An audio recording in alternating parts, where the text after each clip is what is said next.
За өнөөдөр уул нь хууль зүйн байнгаараар 3 асуудал хилцэхээс ингээ нэг асуудал үлдчихжээ л да. 2 асуудал бол би хилцэх ёстой л асуудал байсан гэж ойлгоод байна. Нэг нь одоо жагсаал суулганы тухай хууль, нөгөөх нь хууль тогтоомжийн тухай хууль байна шүү дээ. Тэгээ өнөөдрийн энэ одоо гишүүдийг хилцхийг хойшлуулна гэдгийг одоо энэ асуудлыг оруулж ирж байгаа хариуцсан тэр улсууд нь яаж мэдээд байна? Ирээгүй шүү дээ. Ирэхгүй байгаа байхгүй юу? Энд уул нь одоо ямар шийдвэр гарч магадгүй хүлээгэж зогсож явах хэрэгтэй. Тэгэхээр бидний ажиллаж байгаа байдал нэг иймэрхүү. Уул нь улсын их хурлын гишүүний бүрэн эрх энэ хууль зүйн байнгын хороо бол өөрөө улсын их хурлын бараг гал зуух бараг уураг тарих гэж хэлж болно. Ийм л байнгын хороо л доо. Гэтэл энэ байнгын хороогоор хилцэгдэх ёстой юм хойшлдог. Хууль тогтоомжийн тухай хууль бол маш сайн хуулийн нэг. Энэ сайн зэрэг шүү тамаг хуулийн зам байнгын хороонд дарга байхад миний зөвлөхөөр ажиллаад бидэд батлуулаад явж байсан. Одоо энэ хууль хэрэгждэггүйгээсээ болоод хин дуртай хэрэгжүүлэх үедээ хэрэгжүүлдэг, хэрэгжүүлэхгүй үедээ хэрэгжүүлэхгүй байдаг. Энээс болоод парламент биш болчиход байна шүү дээ. Энэ дээр бид нар ингэж нэг байхгүй юм шиг ингэж болохгүй. За нөгөө талаар энэ жагсаал цуглааны тухай хууль байна.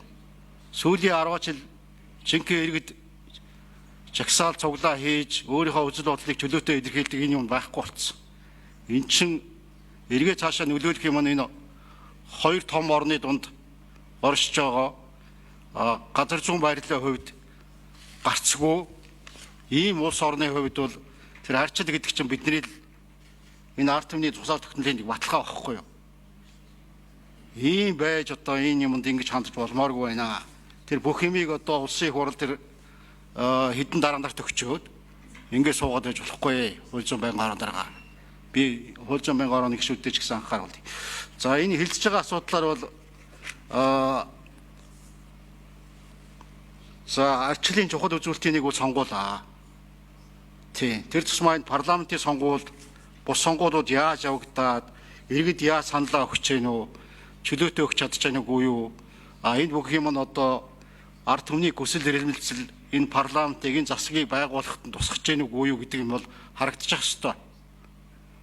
Гэтэл бол одоо гүү бай. Бид нэр ингээ ярих юм бол одоо дагуул нам гэдэг юм уу? Ер нь намтай ч юм уу, намгүй ч юм уу? Ийм байдалтай болчиход байна шүү дээ. Яг ингээ харах юм бол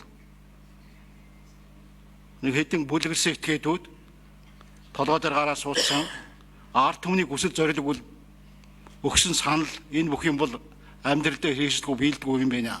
Би одоо хинээс асуу. Гамбат гишүүний микрофоныг гүйцээж өгье. За энэ цэцэн ямиг бас жоохон тодруулчмаар авах юм.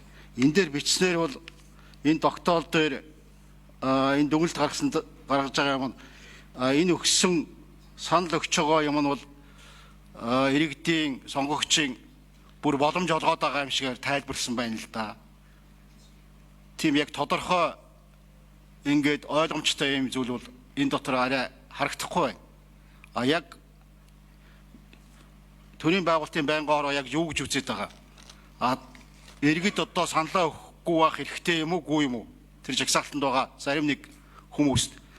Бид нар сонгуулийн үеэр бол бүгдийн дугуулаагүй бол орхигдсон бол тэр саналын утсыг хүчингүй болгож ирсэн. Энэ дээр л бол маргаан гарсан юм байна шүү дээ. Хин нэг хүн саналаа өгөхгүй, хин нэг намд өгөхгүй гэж болно шүү дээ. Тэр шахахгүй байж болно үстэй иргэдийг. Хин нэг хүний дугуулаагүй төлөө нөгөө. За дахиад 1 минут сонгож болж байгаа. Ах уу та. За гамбат гишүүний микрофоныг өгье. Сонгогч бүгдийн одоо 9 хүн сонгох ёстой, нэг нам сонгох ёстой.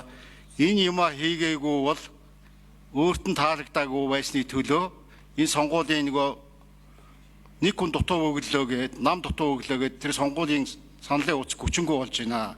Хуулиараач тийм байсан. Энэ нь одоо зүг гээд байгаа мó, буруу гээд байгаа мó? Энийг би тодруулмаар байна. Энэ тогтоол дээр. Мэдхгүй. Хинээс асууя. Ахыг дэмжиж байгаа шүү.